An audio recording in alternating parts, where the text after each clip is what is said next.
కదేశు అనే పురంలోకి నువ్వు వచ్చావు, పరిశుద్ధంగా జీవిస్తున్న నీవు ముందుకు సాగుతున్నప్పుడు కష్టము నష్టము ఇరుకులు ఇబ్బంది వచ్చినప్పుడు షెకెము అనే పురంలోకి వచ్చావు. నీ భారమును దేవుని మీదకి అప్పచెప్పి ముందుకు వెళ్తున్నప్పుడు హెబ్రోను అనే పురంలోకి నువ్వు వచ్చావు. వచ్చినప్పుడు సహవాసము, ఒకరితో ఒకరు సహవాసము, ఒకరినొకరు హెచ్చరించుకుంటూ బలపరుస్తూ దేవుని దగ్గర సమయం గడుపుతూ దేవునితో మాట్లాడుతూ దేవుని ప్రార్థనలో దేవుని వాక్యం చదువుతూ ముందుకెళ్తున్నప్పుడు నువ్వు ఏం చేయాలి అనగా బలపరచబడాలి. బేజేరు అనే పురంలోకి నువ్వు రావాలి, బలపరచబడాలి.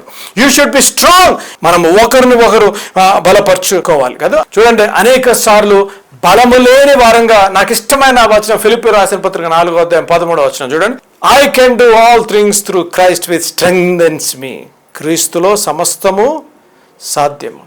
చదవండి ఒకసారి, చదవమ్మా. ఫిలిప్పీయులకు రాసిన పత్రిక 4:13 నన్ను బలపరచువానియందే నేను సమస్తమును చేయగలను. అది నన్ను బలపరచు, స్పర్జనాన్న కాదు బలపరిచేది. ఎవరు బలపరచాలి? దేవుడు. నన్ను బలపరిచేవాను యందు సమస్తము, ఒకటి కాదు రెండు కాదు. తమ్ముడు చెల్లెమ్మ జారుతున్నాను, అమ్మ జారుతున్నాను, ఒకటి కాదు రెండు కాదు, సమస్తము సాధ్యం. ఈరోజు నమ్మాలి.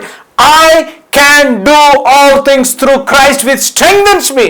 బేజేరు అనే పురములోకి వచ్చిన నీవు, ఆశ్రయపురంలోకి ఎంటర్ అయిన నీవు, ఆ refuge, the city of refuge of Bezer, when you enter you should say I can do all things through Christ. అపవాది జోరేగలాగా నీకు చెప్తూ వస్తుందేమో, నువ్వు ఇది చేయలేవు, నువ్వు పనికిరావు, నువ్వు సేవలో పనికిరావు, నువ్వు ఒక మంచి భార్యవు కాదు, భర్తవు కాదు, లేకపోతే మంచి దేవుని బిడ్డవు కాదు అని అనేక అపవాదులు, నిస్పృహ, నిరాశ, కృంగుదల ఆ మాటలు వినిపిస్తుందేమో. జాగ్రత్త వినాలి ఈరోజు.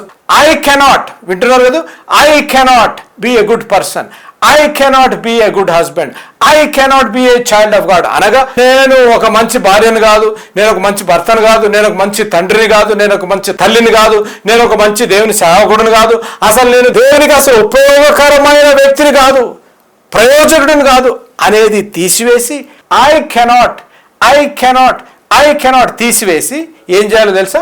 దాన్ని ఫ్లిప్ చేయాలి. ఏం ఫ్లిప్ చేయాలి?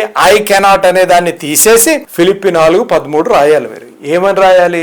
క్రీస్తులో సమస్తము సాధ్యమే. ఐ కెనాట్ అని తీసేసి I can do all things through Jesus Christ. దేవుని నామానికి స్తోత్రం కలుగును గాక. చెప్పగలుగుతారా ఈరోజు? క్రీస్తులో సమస్తము సాధ్యము.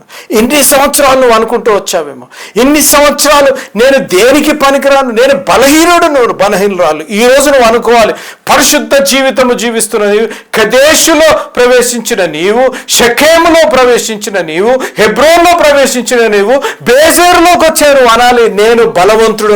I can do all things through Christ.